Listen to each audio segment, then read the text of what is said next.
చూస్తారు కదండి, ఆల్మోస్ట్ వేగిపోయింది. ఇప్పుడు ఇందులో మనం ఉప్పు కారం వేసుకుందామండి.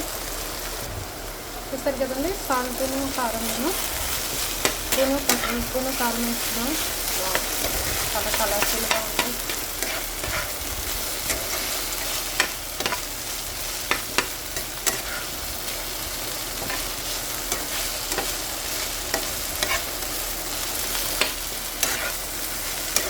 చూస్తారు కదండి, రెగ్యులర్గా చేసుకునేదానికన్నా అలా డిఫరెంట్గా ఇది డబుల్ పర్పస్ కింద ఉపయోగపడుతుందండి. రైస్కి బాగుంటుంది, అలాగే పుల్కాస్కి చపాతీస్కి కూడా బాగుంటుందండి. తప్పకుండా ట్రై చేయండి. చూస్తారు కదా, అయిపోయింది. ఇంకా మనం స్టవ్ ఆఫ్ చేసుకుని సర్వ్ చేసుకోవాలండి. Wow, yummy yummy ladies finger masala fry ready. Yeah, thank you for watching. Like చేయడం మాత్రం మర్చిపోద్దండి. గ్యారంటీగా అందరికీ నచ్చుతుంది. తప్పకుండా ట్రై చేయండి. పిల్లలైతే ఇంక వదలండి.